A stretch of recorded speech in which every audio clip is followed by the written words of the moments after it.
Da minha avó, onde eu fui criada, e o quarto onde eu dormia, ele era na sala, bem na frente da casa. Ficava a sala, uma sala muito grande, a casa muito antiga, e o quarto ficava bem saía para essa sala, a porta do quarto.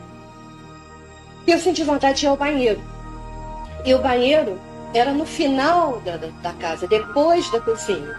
E eu era muito medrosa nessa época. Então eu lembro que eu tentei acordar minha avó, ela, para com isso, menina, você tem medo? Bobagem, tem medo de quê? E como eu tinha muita necessidade de ir ao banheiro, eu acabei indo sozinha. E fui acendendo todas as luzes. Cheguei no banheiro e na volta eu vim apagando todas as luzes.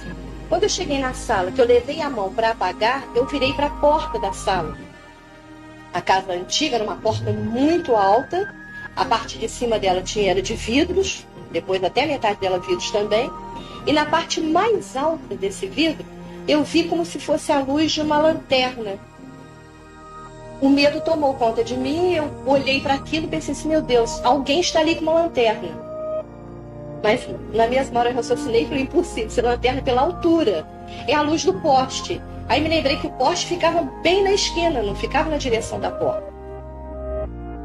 E nisso, olhando fixo para aquela luz, aquela luz veio aumentando, como se penetrasse na sala em cima de mim. Eu caí no chão na hora, fiquei como que paralisada. Então aconteceu o seguinte, quando aquela luz veio em cima de mim, realmente eu caí no chão, do lado direito.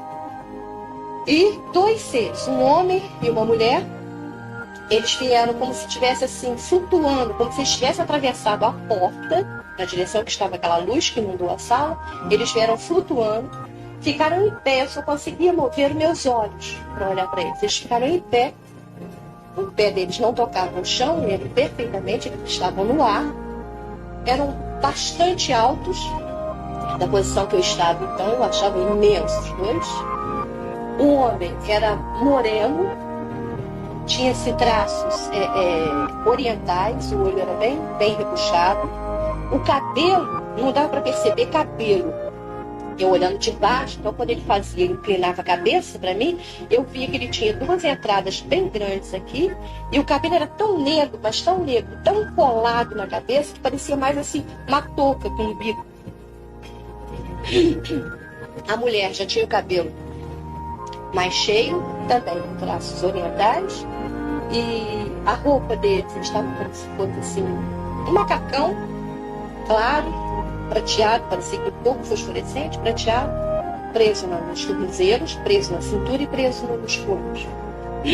A gola, aqui assim fechado também, com uma roupa assim de padre ou de médico, né, tudo fechado aqui em cima. Ele tinha na mão um homem, a mulher ficou parada, o semblante dela, o semblante dela transmitia muita paz, o dele também.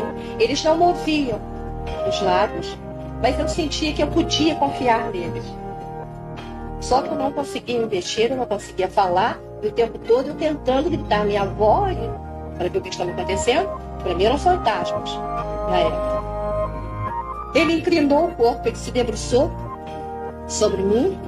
Na mão dele, ele tinha como se fosse um aro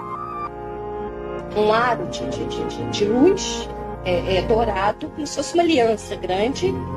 E ele passava aquele aro. Eu caí, ele chegou com aquele aro aqui na região do meu quadril, parou bastante tempo, veio até minha cabeça, lentamente, sem encostar no meu corpo.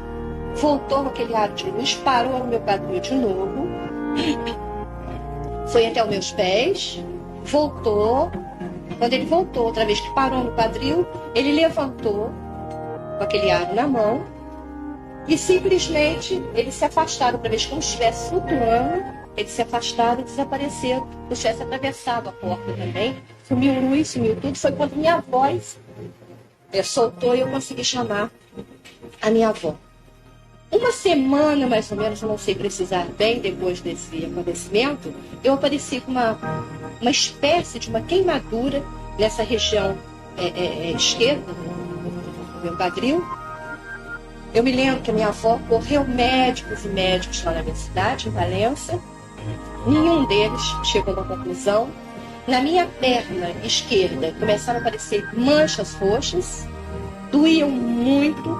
Essas manchas se transformaram em calombos, elas ficaram altas. Tanto que a família, você não tem sossego, você deve ter metido a perna em algum lugar. Só que apareceu na frente, depois apareceu atrás, depois do lado, e a perna ficou cheia dessas marcas e desses caroços, duros e muito doídos.